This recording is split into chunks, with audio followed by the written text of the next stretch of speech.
Good evening, everyone. This is Ritesh from InnoSource Solutions. I'm founder of InnoSource Solutions. Welcome you on for InnoSource webinar. Today we have this webinar on mindfulness techniques to build stress resilience, emotional agility, and deep focus for greater well-being and effectiveness. These are difficult times and we are surrounded by uncertainties. Each one of us are going through variety of stress and various level of anxiety. While we try to keep our focus on our productivity and personal well-being, at InnoSo we cater to 100 plus corporate clients and address variety of training needs with focus on the technology, soft skills and leadership and financial planning. We have identified wellness as one key concerning area for corporate HR.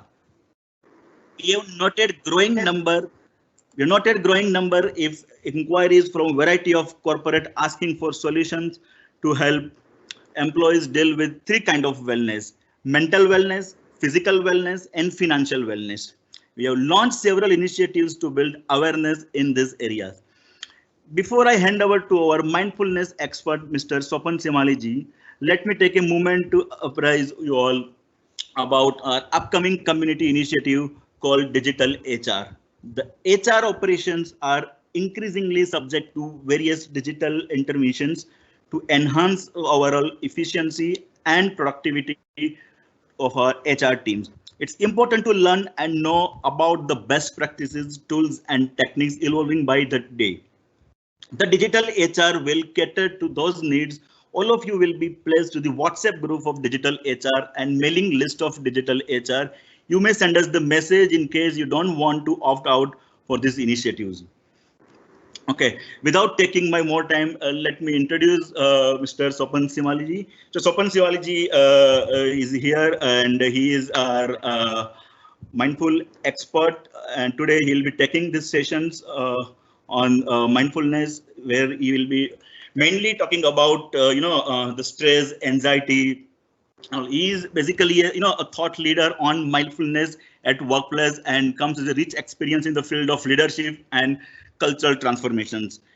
20 years of total experience, and he has worked with Fortune 500 companies, and the expertise that he is carrying on mindfulness is really well, and the kind of practices that's implemented in the corporate industry is phenomenal. So in another 1 minute, I will hand over to Mr. Sapan Simaliji. Before that, I also wanted to give you a prize on the few instructions. So I'm sure my team has shared one document, a PDF document, to run through the entire webinar, the kind of question answering. So as you go in webinar, there could be you will see on your right hand side one window, a live event question answering. Okay, so as we know, this sessions would be quite interactive session, and there would be many questions to be asked from Mr. Sapanji. So whenever he asks the questions, you guys need to reply from the ask a question button. You will see on your right hand side below one button called ask a question. Once you click on that, you will see enter your name and ask a question. So please, and there is an option that post as anonymous. So please don't do that. Better you mention your name with the organizations. Example, I am XYZ from ABC company. So whenever you reply, it will help us to know who is replying what, and accordingly we can address your questions. So yes, this is here, and thank you so much for joining this webinar. Once again, welcome to you. Sapanji, over to you. Thanks so much, Ritesh. Thanks for the kind intro and setting the context and instructions. Hello, friends. In these isolation times, it is such a privilege to be surrounded with so many like-minded people. So special thanks to all of you on that account. Now, before we even begin this session, let's do something which normally our lives don't allow us to do. Taking a pause. I would request you to just take a few seconds and become aware of your surroundings, wherever you are. Look at the room. Look at the color of the walls, the ceiling, the objects in the room, the place where you are sitting or possibly standing or lying down, your gadget, your laptop or phone. Become aware of your posture right now and also become aware of your state of mind right now.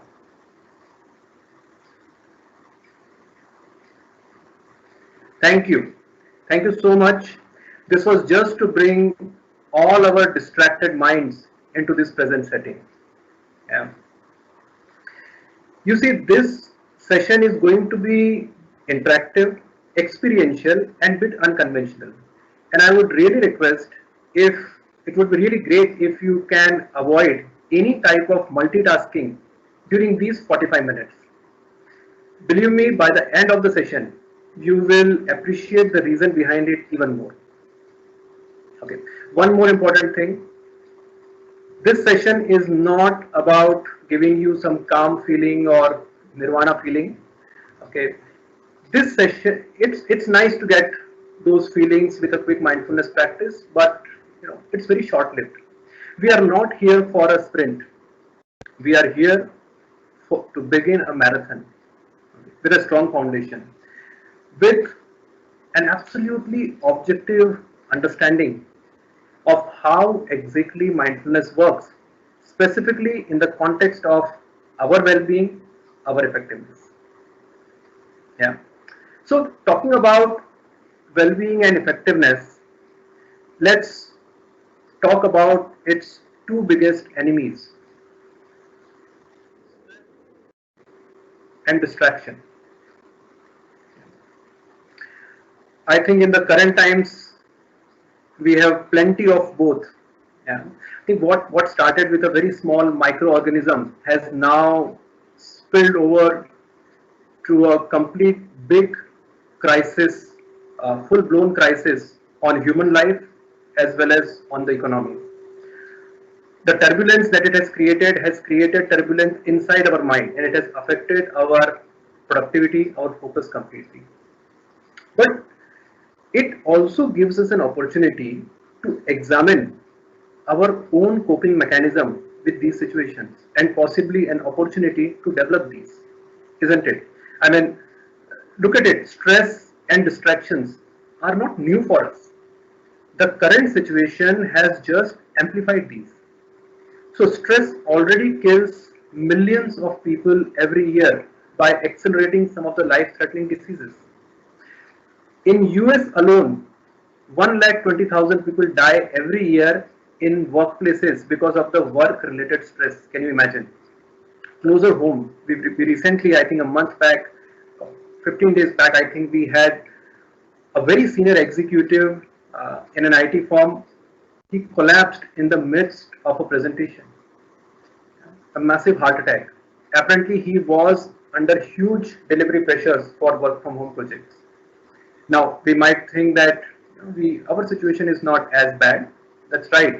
But believe me, we all are killing ourselves with micro stressors every day. And these micro stressors are equally bad in the long run. Now, that was stress. But distractions also generally are considered to be very trivial. But believe me, these are one of our biggest handicaps. In a few minutes, we will get into more details about it. Distractions can actually make us so extremely limited in everything that we want to achieve in life, whether it is health or happiness, or whether it is productivity or success. Both stress and distraction coordinate with each other. So stress creates more distraction creates more stress. They both feed on each other. They both operate, or they both are governed by a complex operating system called mind. Yeah. If we want to win over the enemies of well-being and effectiveness, which is stress and distractions, and if we want to actually bring up more of friends of well-being and effectiveness, which is resilience and focus, if we want to do that, we must understand the mechanism of mind through which these operate. But you are saying understanding mind in 45 minutes, that's impossible. Yeah, we will do it in 2 minutes. Yeah, we will go through a quick exercise for 2 minutes. Are you ready for that? And I'm asking this so that if you can, like Ritesh mentioned, can make it interactive, and even if you can write just yes, even without your name, it's fine. But I know that you are with me, you are listening to me. It would be good to hear from you. So I look forward to getting continuous reactions from all of you. So are you ready for this quick exercise?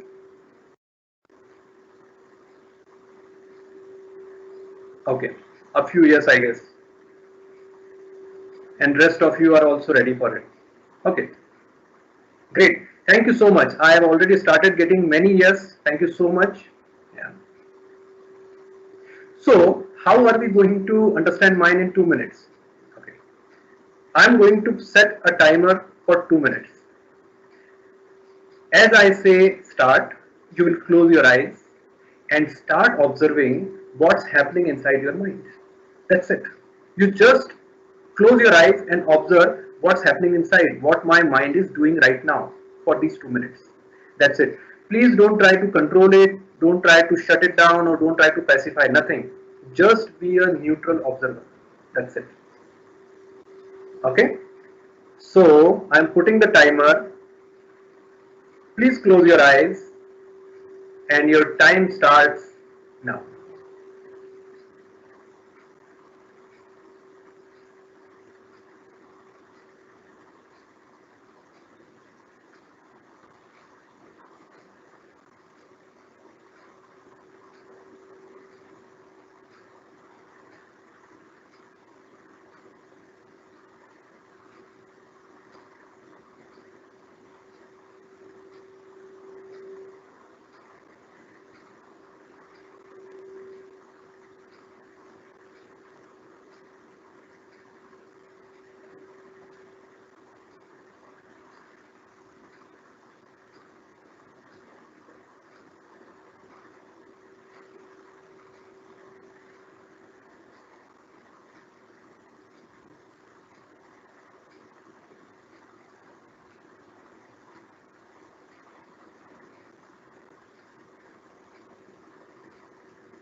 Okay, 2 minutes are over. You can come back, and if you are with me, again write yes in the chat window, in the Q&A window, so that I know that you are back and you are still with me. I know this whole time looked like an eternity. We have never been so silent, so paused for such a long time, isn't it? Yeah. Okay. So as you are using your chat window and showing that you are back, let me ask you a question. What happened? What happened during this time? I'm really looking forward to the answers. Maybe one word, maybe a quick phrase, anything.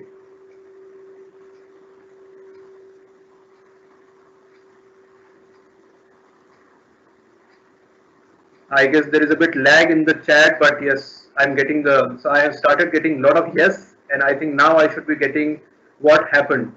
And please also add what it tells you about the nature and habit of mind. Not only your mind, I think overall, what is the nature and habit of our mind. So if you can just put your comments here, that would be very useful. So the question is, what happened and what is the nature and habit of mind?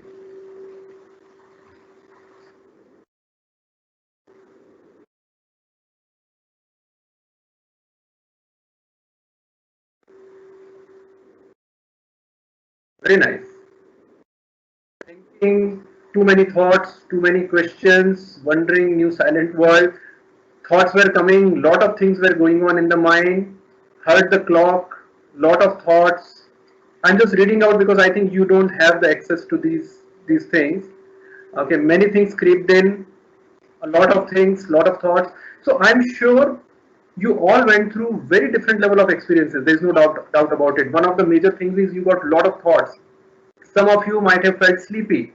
Some of you might be wondering that why these 2 minutes are not getting over. By the way, this was not 2 minutes. I put a timer for 1.5 minutes, but still it looked so long. Yeah. Some of you actually opened your eyes and saw if you have been disconnected from the session, right? Yeah. It felt too long. It felt too long. Yeah. Now thoughts, and some of you are writing that there were a lot of thought hopping that was happening in just 90 seconds. Look at it. Now let me summarize what you have mentioned in the language of science. What science says about the nature and habits of mind. There are three issues with mind: mind wandering, distractions, agitations, and stress. And let's understand each of these three things in detail because they are very, very critical for our well being and for our effectiveness. Let's go to mind wandering.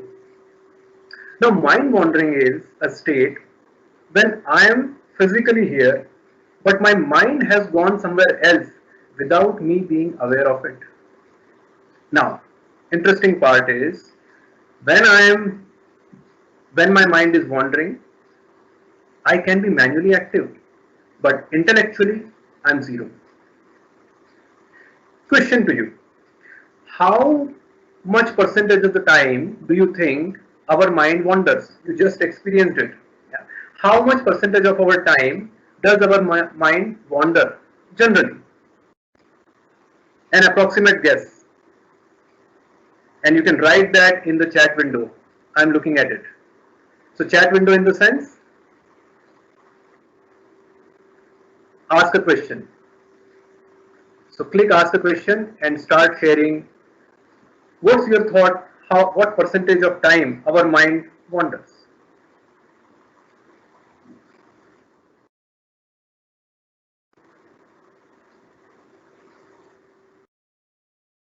Okay, 50%, 60%, 100%. Okay, all the time, 80%. Okay, okay. I'm getting a lot of answers like this. Very nice, very nice. Now, let me share a study with you. In 2010, Matthew Killingsworth and Daniel Gilbert undertook a very extensive study on mind wandering. And they found that our mind wanders 47% of the time. 47%. Yeah. It's huge. What it means is half of my intellectual capacity just goes down the drain. Big loss. But this study was conducted in 2010. We are sitting in 2020, and a lot of things have happened between this time. We know this 47 could as well be 74, 84, 94, or whatever. You know, there are a lot of numbers that you have also given. That's true. But not only that, not only that. When this study was published, it was published in the name of, the title was, A Wandering Mind is an Unhappy Mind. What it means is, whenever our mind wanders, it creates a deep state of unhappiness inside us. So, when my mind wanders, I am less productive and it also takes away joy of my life. Very bad deal. Yeah. So that's wandering. Now let's come to distractions. And to discuss distractions, let's go back in time to our school days. You remember those 3 hour long examinations? So we are sitting and starting to write our answer sheets. First 10-15 minutes, do you remember? We would be a bit distracted, we may be not so focused, but gradually after 10-15 minutes, 20 minutes, the focus sets in. One point comes when we don't even remember that there is a world outside that examination hall. Yeah, and that happens even now. So when you are possibly writing a report, making a presentation, thinking on some creative idea, it happens that first 10-15 minutes your thoughts might be random and distracted, but gradually the rhythm sets in. Gradually the mind stabilizes and you become more focused. Now the question is, why? Why does it take time? Why can't I be at my optimum level instantly?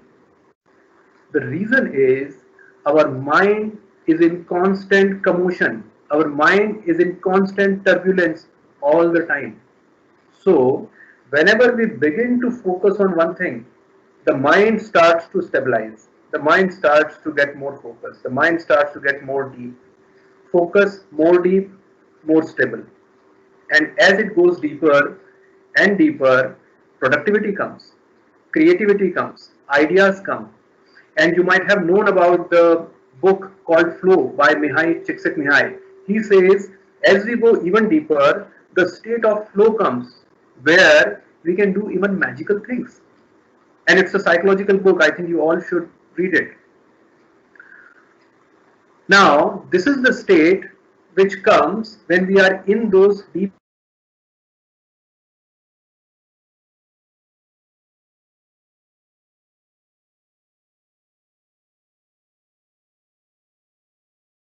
states.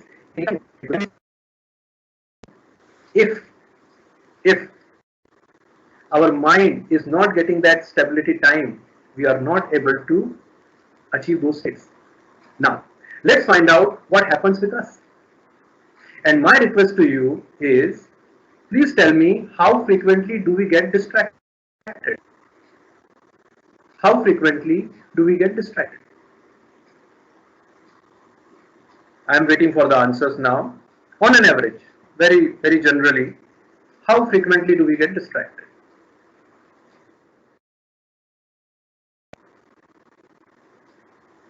70%, 50%. Okay, answers are coming.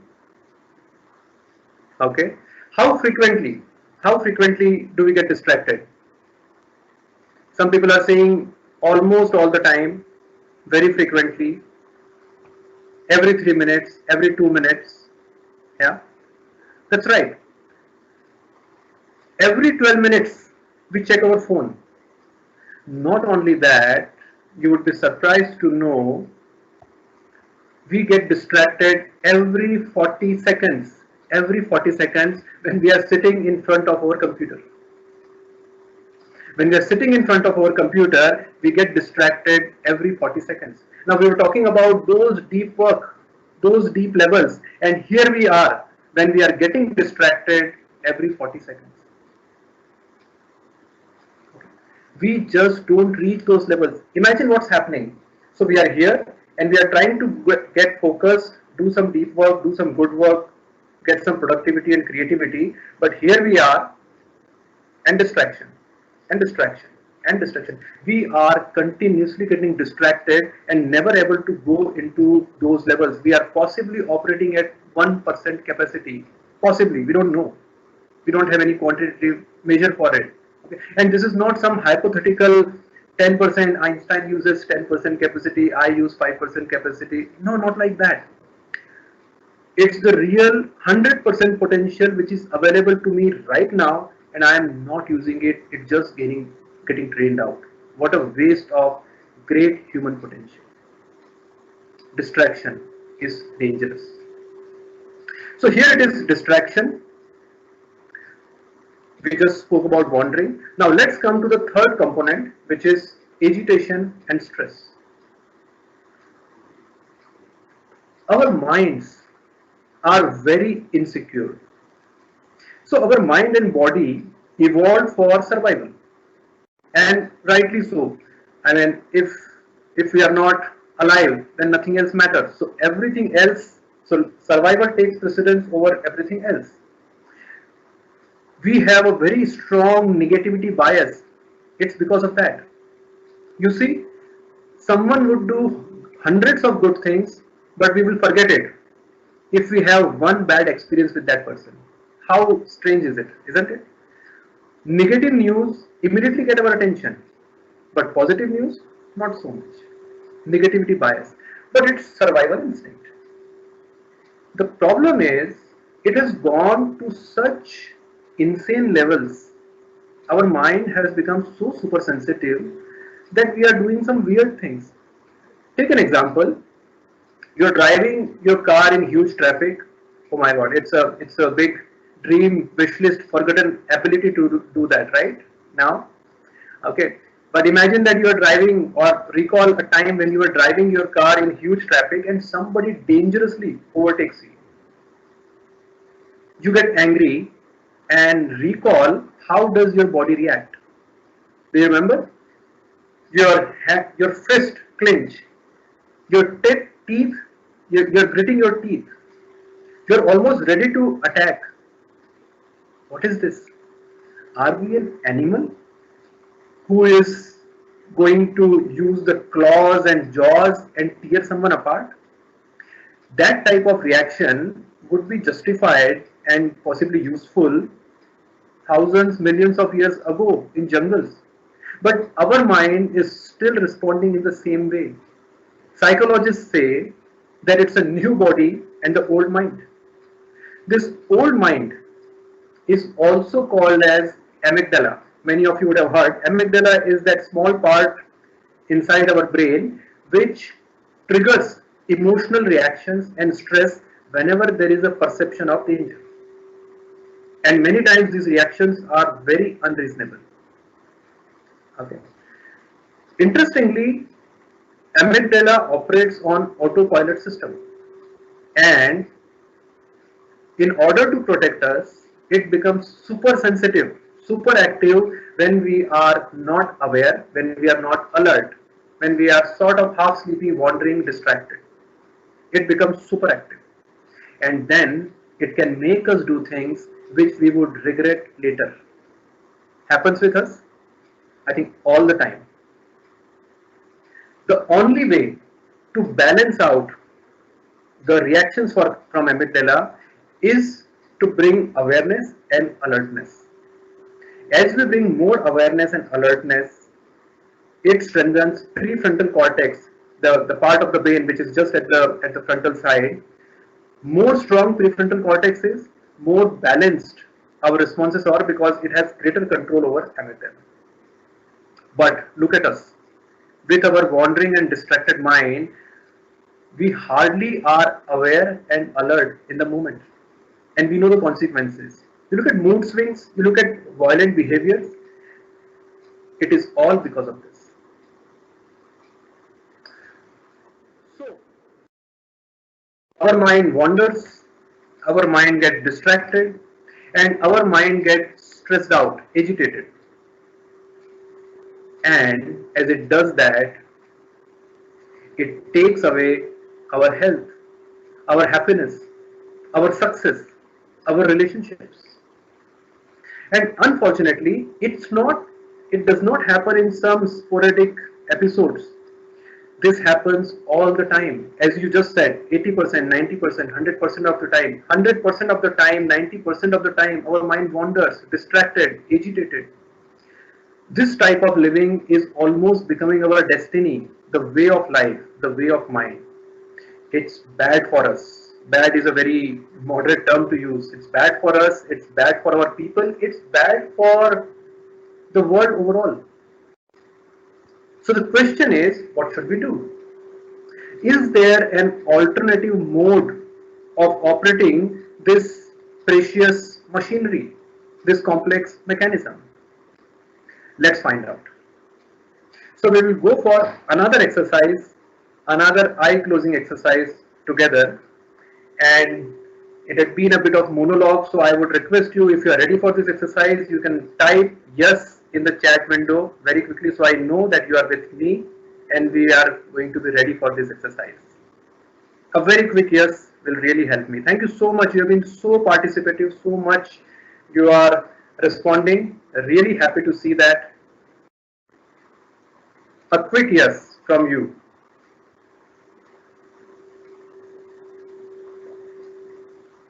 Okay, okay, nice. Thank you, thank you. I'm getting your responses. So I know that you all are with me and we are ready to begin this exercise.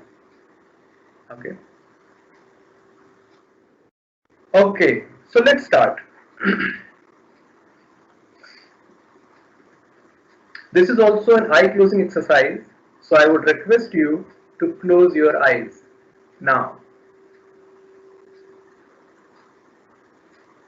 As you close your eyes, now make yourself comfortable in whatever posture you are, sitting, lying down, standing. Just become very comfortable, very comfortable. See that all parts of your body are relaxed.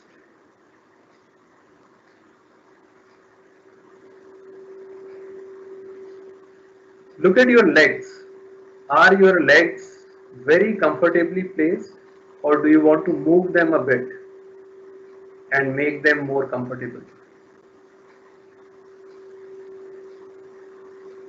Are your feet firmly placed on the ground or on the bed or on the chair?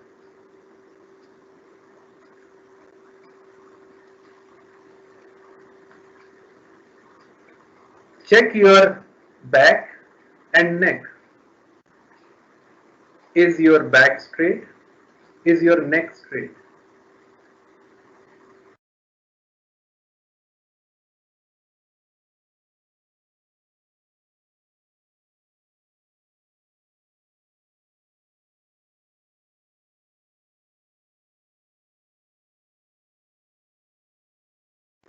Air entering into your nostrils and then coming out. You might even feel the touch of air in your nostrils.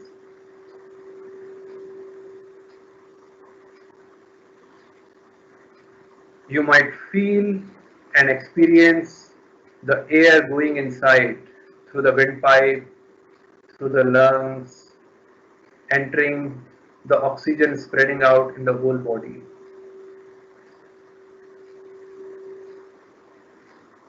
Now, take your attention to your stomach and notice its movement as the air comes in and goes out.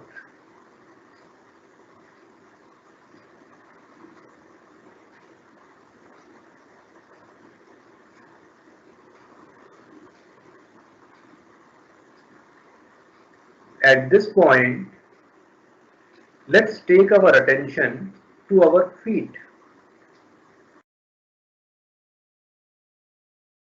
and pay attention to the skin of your feet.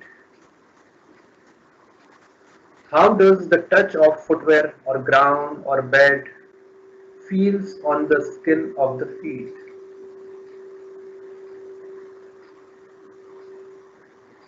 Are your feet warm or cold?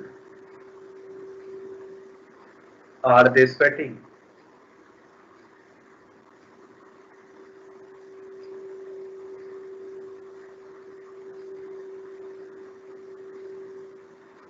Now, observe your thighs in the place of sitting, the touch of thighs on the chair or on the bed or any other surface.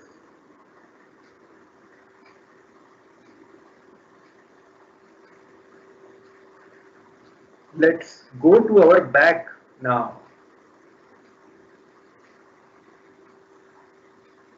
Observe the touch of clothes on your back, on the skin of your back.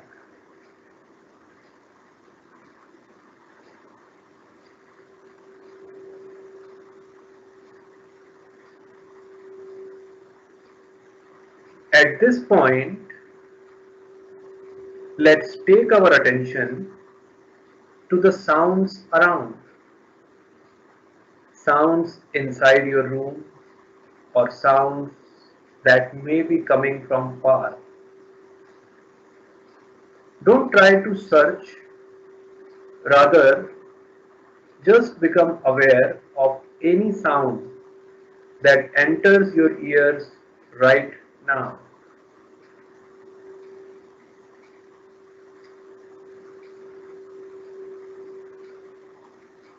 These may be subtle sounds like air conditioner, or maybe some heavy sounds.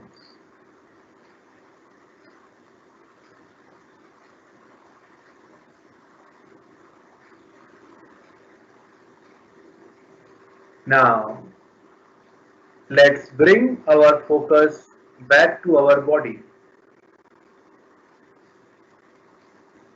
Experience the weight of your body, how it is pressing on the place of your seating.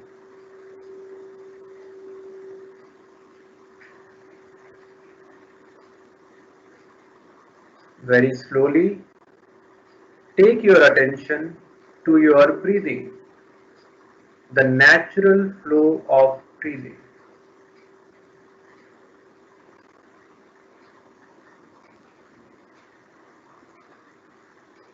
Now, let's take a deep breath in and slowly out. Take one more deep breath in and slowly out. And when you feel comfortable, you can slowly open your eyes and come back into the session.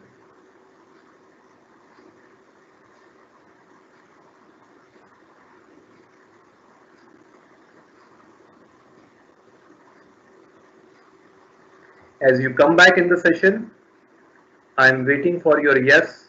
Your yes is the biggest expression that I am getting. Thank you so much. Thank you so much.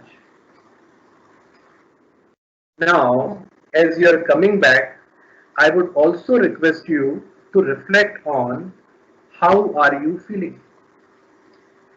And if you could write that, maybe a word or maybe a short phrase, that would be very useful. How are you feeling?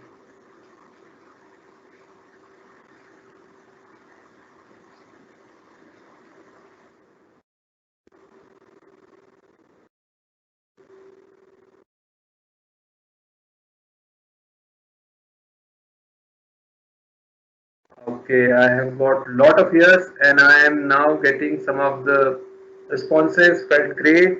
Okay. Any other responses? I'm waiting for that. Feeling relaxed, felt good, bit relaxed, lighter, peaceful. Somebody slept, very nice, calm, relaxed, refreshed, focused, felt great. Thank you. Thank you for sharing your responses here. It's very useful and you're right. And think about it. In last 3-4 minutes, you just experienced the antidotes of wandering, distraction, and stress. You felt more focused, more being present. You felt more calm. You felt more being in control here. Isn't that amazing? It gives us a confidence that wandering, distraction, stress, even though they have become a large part of our life, they are not our destiny. They are possibly just a bad habit. We have just got too much used to it. That's it. And we can actually reverse the habit. That's possible. Now, let me ask you one question, and which is a strange uh, question. Do you realize when we did the first exercise, you had nothing to do? I left you free and open. But in the second exercise, I made you do so much hard work, isn't it? Go to your feet, go to the sound, go to the back, and so much. But you are saying you are feeling more calm, you are feeling more relaxed. How is it possible? How is it possible? First time you were more relaxed. What's the difference between the two exercises? Any thoughts? Any quick thoughts that you want to share about what's the difference between the two exercises? I'm waiting for your responses as they are coming.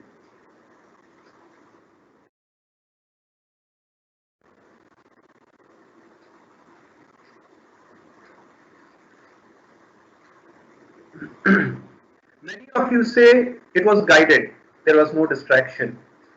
Absolutely, you're right that earlier one you were left free and this time it was guided. But let me share with you the biggest difference, and please pay extra attention to this because this is the difference which makes all the difference.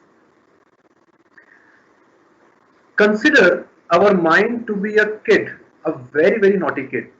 Okay. And it just doesn't sit at one place, it just keeps running here, there. And we are a sleepy parent. So what it does is it holds our hands and start dragging us also along. And we are just getting stressed out, distracted, wandering as the mind is dragging us everywhere. In the second exercise, for the first time, you took charge, you took command, and you said, mind, go to my feet, mind, go to my back, focus on the sound, focus on my breathing.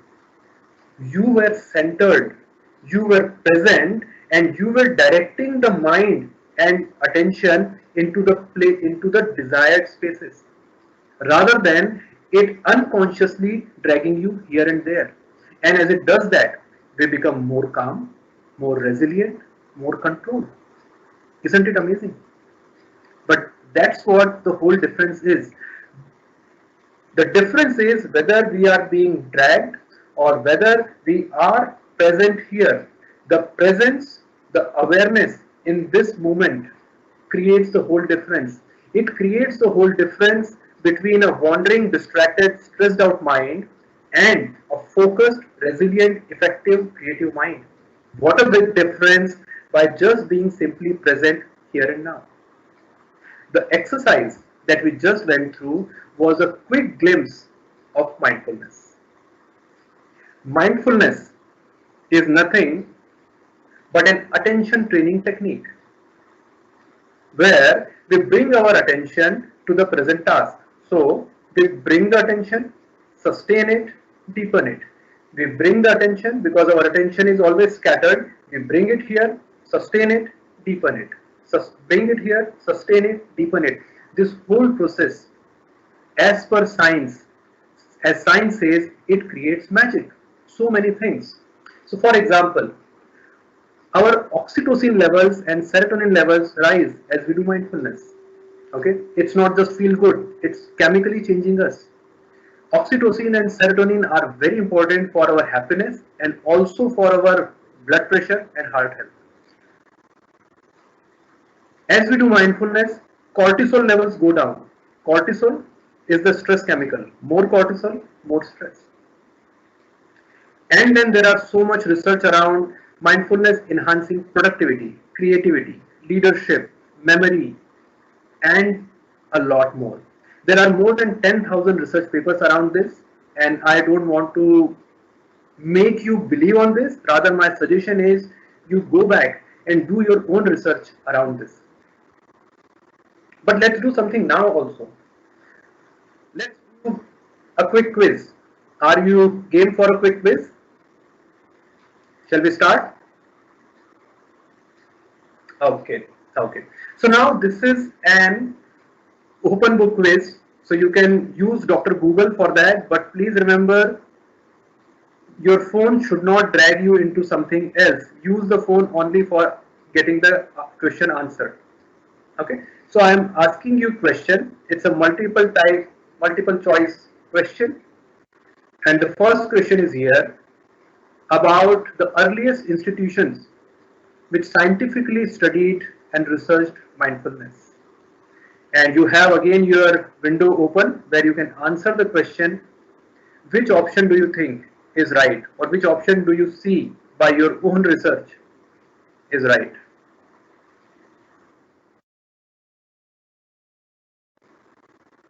Okay, I'm waiting for few answers. I am getting few answers like Harvard.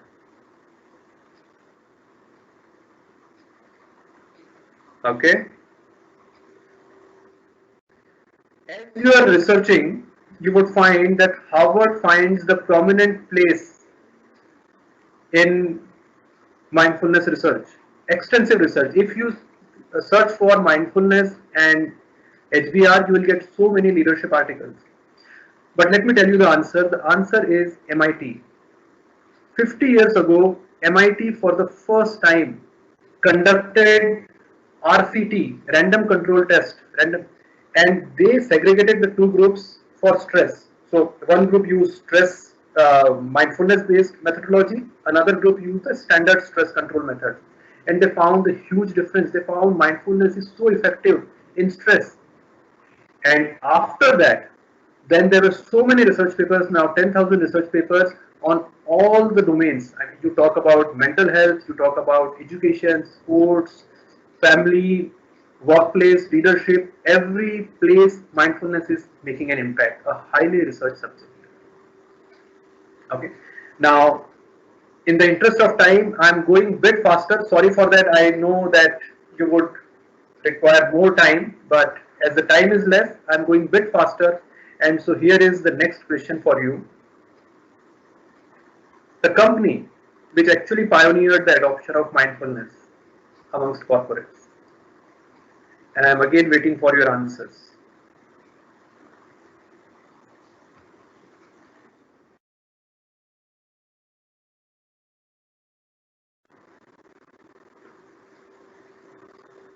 Okay. Some of you have already started saying Google. Some of you are also saying Mitsubishi. Okay. There's Tata Motors as well. Nice. Nice. Okay. Let me give you the answer again. The answer is Google. Not that corporates did not adopt mindfulness before Google, but Google did very extensive work on mindfulness. They even had their internal course, they had a dedicated team, and they did such a good work, and the news spread out. And after that, lot more companies started adopting it. Now you look at any Fortune 500 companies, and they have adopted mindfulness in one way or the other. SAP has got even chief mindfulness officer. Yeah. Intel has got their own internal course. There are so many companies, they are doing fantastic work in helping their employees with mindfulness. And let's come to the third and the last question.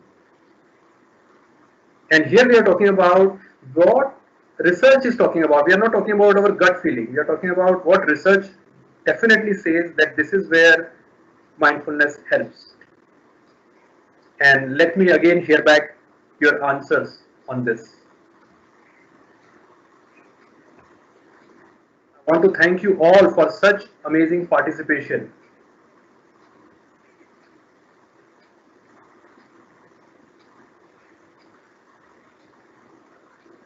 Okay, stress. Okay, leadership, memory, all of them. Okay, now people have started putting all of them. Okay, so it was a tricky question, and the tricky answer is all of the above, and not only all of the above, much more beyond it. And there are research papers, long-term studies which are proving that mindfulness is a highly researched subject. It's been adopted world over amongst corporates, amongst governments, amongst societies, among education. In US, from kindergarten, they are teaching mindfulness to kids. 13% of US employees already trained in mindfulness. And there are more than 1,300 apps on mindfulness.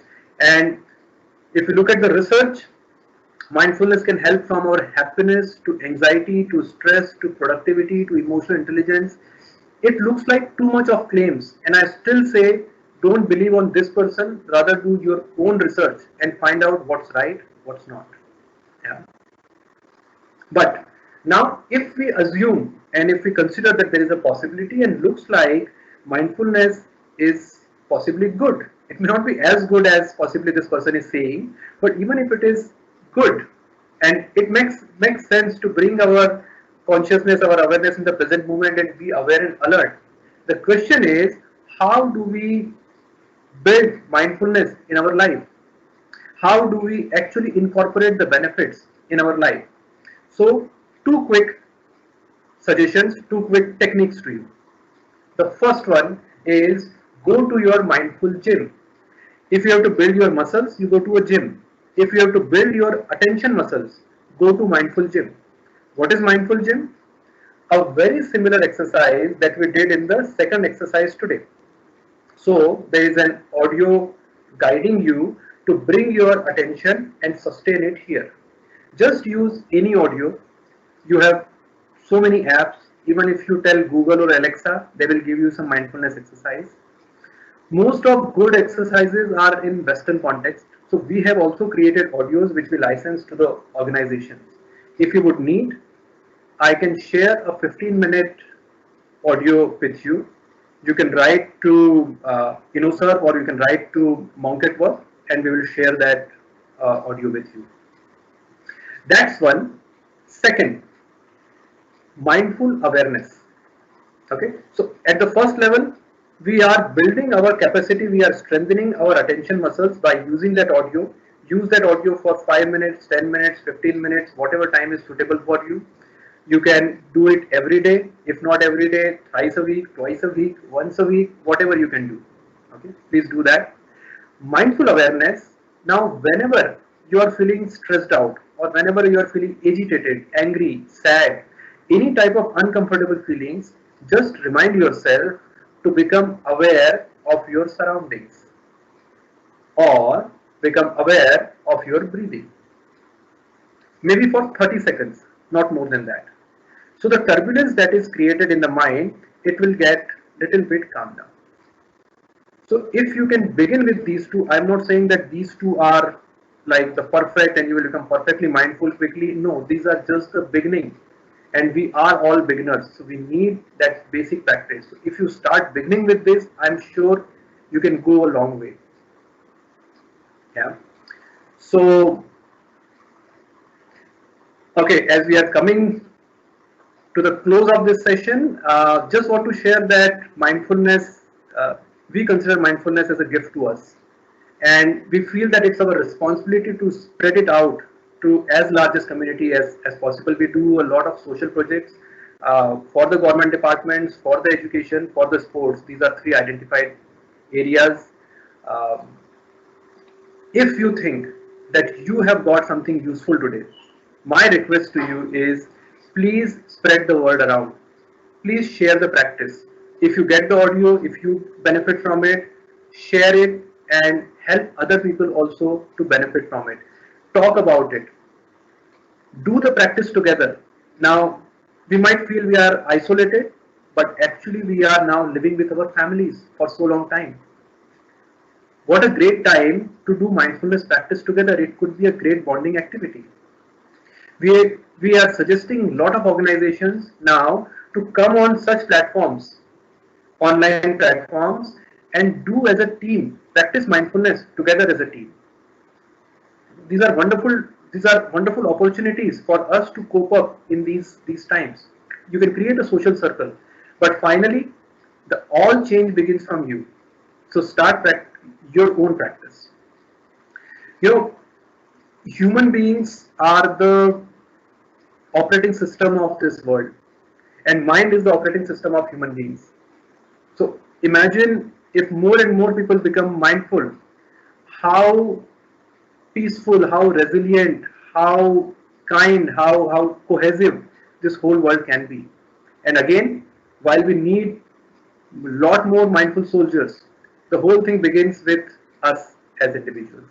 So my request to you is, please just don't go back with this session, rather start taking action so that this starts making change in your life. I am really thankful to you. And before that, I mean, I'm really thankful to sir, for bringing this session, this initiative, especially to Rahulji and Ritesh, who are being the driving force behind this initiative. And special thanks to all of you.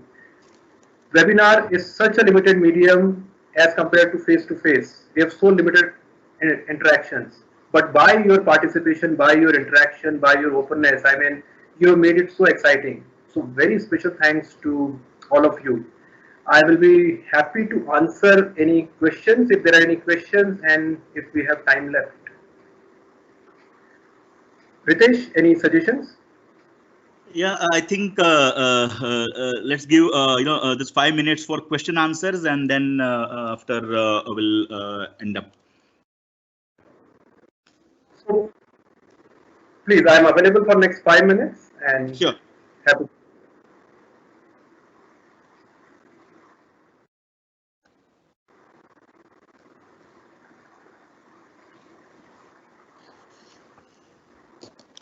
So, meantime, if I get the questions, meantime, let me, thanks to Mr. Sapan. So, Sapan, it was really insightful sessions on this mindfulness. It was really a great interactive sessions. We learned a lot about good techniques on the mindfulness, and definitely seeing the current situations like the stress, distractions, and so on, like anxiety will definitely help us, your techniques to address all this and to overcome. I hope participants have enjoyed it, and definitely it would definitely help them in the current situations. Thank you so much, all participants, for attending and being quite interactive in this session. If you have questions, you can definitely write it here. Otherwise, you guys have our email IDs. You can send an email for any kind of queries. We'll reply with the detailed answer, and we can see how all things can be addressed well. Another important thing, like is this was an introduction session.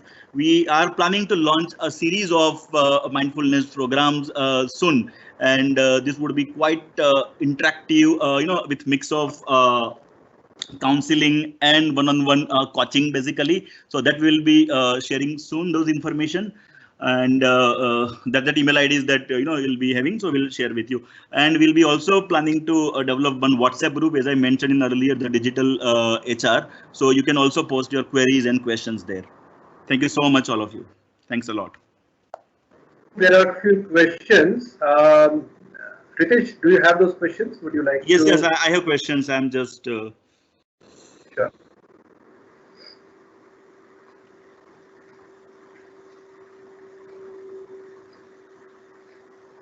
Yeah, so Mr. Raj Charan, his question, sorry, I don't know how many schools implemented mindfulness is the one question. How Have any many? school implemented mindfulness? In India, I don't know. My research is limited here, but there is published information about UK and US, and both of them are doing fantastic work. Rather, in UK, mindfulness has been mandated as a subject, and in 370 schools last year the pilot was launched. So it's going on quite extensive basis. I won't know the exact number of schools. Okay. Another questions. Can we say practicing mindfulness is also a type of meditations? You can say so. You can definitely say so. See, there are there are many ways in which we can define something like bringing our present attention to it. Could be focus, concentration, meditation, mindfulness. And believe me, if you don't, the words are just the carriers of the concept. What we have understood is we just need to bring our mind here. Now, by whatever name we call it, any practice, any exercise, any activity which helps you bring your mind here, sustain and deepen is good. So again, let's not go to concepts or names. As soon as we have understood the technique, let's drop the concepts, because then we get into what is right, what is wrong. I think we should be selfish enough to look at the technique and get the best out of it. So yes, mindfulness and meditation can be considered similar, but meditation is now understood in a little different way. It's considered more in terms of nirvana and calm and ascetic monks and all that. So that could be the difference. That's great. That's great, Supan. Okay. Can mindfulness useful for cognitive decisions? Cognitive dissonance, absolutely. Anything cognitive. So there are clear research. Your memory becomes sharper, your reflexes become sharper, your decision making becomes sharper, innovativeness becomes better. You have more creative ideas. Problem solving becomes better. There are clear research papers around this. Absolutely, 100%. Great. So there are still many questions, but it's 5 o'clock now. So I will be definitely will be addressing those questions via email. And thank you so much, all of you. Thanks for participating in this webinar. Thanks a lot. Ritesh, sorry, let me just take a couple of questions because I thought these are important. So, and possibly quickly answered. If somebody is asking for a book on mindfulness and good book on, you can read Mindfulness for Beginners by John Kabat-Zinn. Excellent book for anybody to start with. That's great. Okay. Someone is saying, how do we protect our mind in this COVID situation and economic crisis ahead? Okay. Now, as you know from Stephen Covey's book, Circle of Influence and Circle of Concern. Okay. Now, there's a huge circle of concern. The influence can only, we cannot influence what's happening outside, how much it will spread, how much the economy will get affected. But the circle of influence is on building our own resilience. So rather than getting concerned about external situations, why not to use it to build our resilience? And the way to build resilience, the two ways which I suggested, mindful gym, mindful awareness. As you start doing that, you would become more capable to cope up with the situation, to make better decisions, even when situations are overwhelming. That's great. There are questions around how to keep stress level under control. I have the same answer again. For immediate situations, mindful awareness will help you a lot. For longer term resilience, your mindful gym will help you. Any YouTube channels or videos? There are not many videos externally available because we are doing more of in-house sessions, but we are doing sessions like this, which are generally available for everybody. I'm just looking at very quickly. Please feel free to drop out in case you have anything important to do because we have already crossed the time. But I'm just looking at any one or two questions which are important to answer at this point of time. And somebody is asking, can we stop being moody? It is again related to the same thing. Use mindful awareness and mindful gym, and you will see the difference in your mood swings. How to practice mindfulness? Let me tell the steps again. Step number 1, take one audio. Step number 2, decide a time, preferably morning. Step number 3, put a headphone and start the audio. Step number 4, listen to the audio and follow the audio guidelines where it is asking you to direct your attention. That's it. 4 steps. That's it. It's as simple as that. Yeah. How is the response from corporates towards the concept? It's simply awesome, and as more and more research has happened, as more and more examples are coming up, as I told you already, people have already started adopting it, and you may do your own research and see how globally corporates are adopting it. Now, one question is around how corporates are incorporating mindfulness into the work culture. There are 3 ways. One, helping the employees with these mindfulness quick techniques with audios, so that, and with this awareness and orientation. So once people understand the importance, then they start practicing it at the very first level.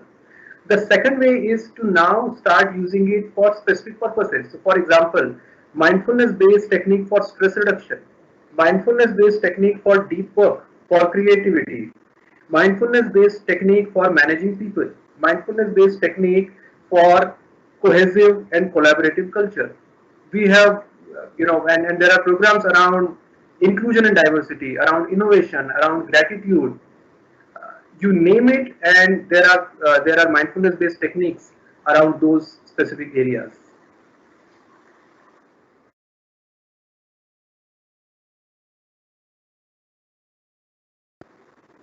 Okay, now last question I'm taking, and it says, does practicing mindfulness at work will stretch the duration of work? Yeah, it's very Okay, important. Yeah. very good question, and I don't want you to believe me, but do yourself, do two type of experiments.